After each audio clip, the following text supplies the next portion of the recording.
بذل الكثير من أجل أن نأخذ الحق في الكلام وفي الحديث، وصعب أن نتحدث عن المناصفة في وجود سيدة من حجم المناضلة الكبيرة عائشة بالعربي وباقي الأخوات. صعب أن نتحدث عن المناصفة أمام من حملوها وقالوها يوم كانت لا تقال.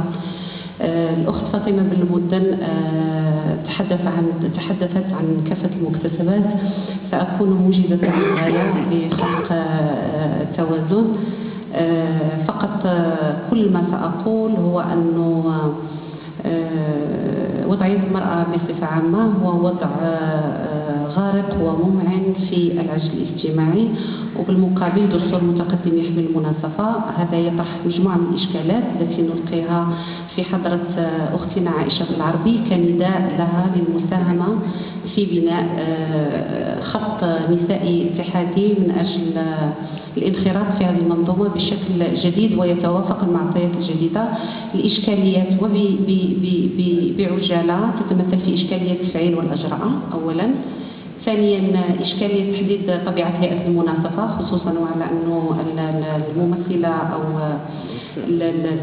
المديرة التنفيذية لهيئة المرأة في الأمم المتحدة المسؤولة الأممية نصت على ضرورة تفعيل مجلس أو هيئة المناصفة المنصوص عليها في الدستور. وهنا يطرح سؤال مكونات الأهداف، صلاحيات، الآليات، الموارد، الشكل. هل الطبيعة ستكون اقتراحية أم ستكون استشارية فقط أم ستكون قوة تقريرية؟ وهذه إشكال نطرحه للقاعة. النقطة الأخرى كيف يمكننا أن نحمي مبدأ المناصفة الدستوري من مقاربة التسويقية والتلميعية فقط. ويبقى إشكال موجه للحركة النسائية بصفة عامة، وهو كيف يمكن للحركة النسائية من بعد دستور 2011 أن تبني عقيدة حقوق الإنسان عند الشعب المغربي.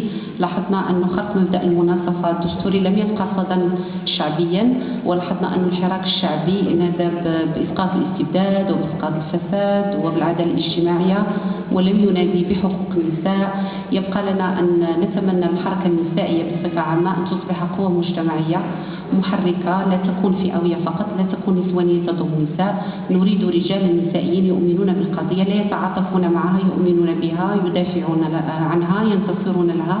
نريد أن تصبح الحركة النسائية فاعلا حقيقيا، وجهة قوة ضغط تعطي رأيها في مختلف القضايا التي تمس البلد بصفة عامة، من إصلاحات، من تعديلات، من كل شيء. نتمنى الأخت عائشة بالعربي نضالا مستمرا ننتظرها خصوصا في تنظيم النساء الاتحادي لتأطيرنا، لإعطائنا فرصة جديدة معها وبها ولها ولكافة المناضلين. بعد هذه العروض التقنية نعدكم بعرض شعري أنيق مع الجميلة ريم مجدولين بعد حين.